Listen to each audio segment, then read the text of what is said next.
This is a question from GS4 paper of Mains 2020 examination. Question is on gender inequality. Gender inequality आप समझ सकते हैं, it means discrimination with women on the basis of gender. Question के दो parts हैं.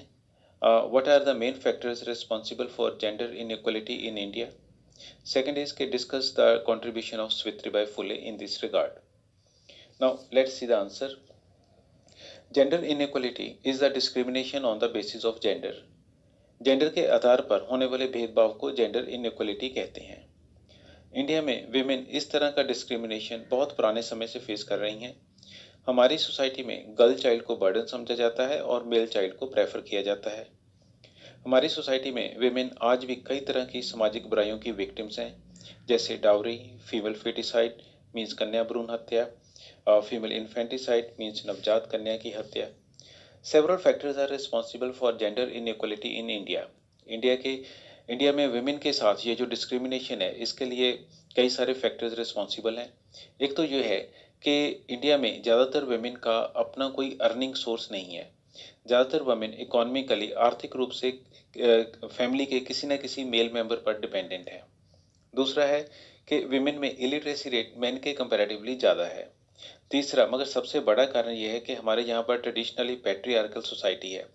Patriarchal society means कि male dominant society है, जिसमें कि मोस्टली घर का मुखिया कोई ना कोई मेल मेंबर होता है और घर के सभी मेंबर्स इंक्लूडिंग सभी विमेन को उसका डिसीजन, उसकी बात माननी पड़ती है.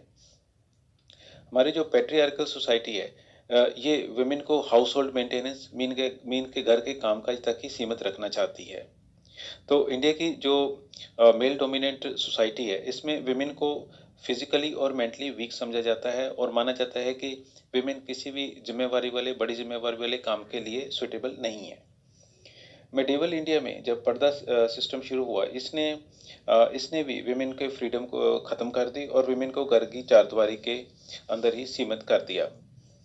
सावित्रीबाई फुले जी 19th सेंचुरी के सोशल रिफॉर्मर थी. उन्होंने विमेन अपलिफ्टमेंट के लिए बहुत सारे काम किए. She founded first girl school in Bhilwara in Maharashtra. उन्होंने महिला सेवा मंडल बनाया. इसके ज़रिए वे चाइल्ड मैरिज और फीमेल इन्फेंटिसाइड के अगेंस्ट लोगों को अवेयर करती थी. उस समय प्रेग्नेंट विडोज के साथ समाज में बहुत बुरा बर्ताव किया जाता था. सावित्रीबाई फुले जी ने प्रेग्नेंट विडोज के लिए शेल्टर होम्स बनाए, जहां पर कि वो डिग्निटी के साथ रह सकती थी, बच्चे को जन्म दे सकती थी और बच्चे का पालन पोषण कर सकती थी. उन्होंने सत्यशोधक मैरिज की शुरुआत की. ये वाली मैरिज बिना ब्राह्मण प्रीस्ट और बिना ब्राह्मणिक रिचुअल्स के कंडक्ट की जाती थी और इस तरह की मैरिज में इंटरकास्ट मैरिज और विडो रीमैरिज भी अलाउड थी. सो इस तरह अपने समय में उन्होंने जेंडर इनइक्वलिटी को दूर करने के लिए काफ़ी काम किया. Thank you.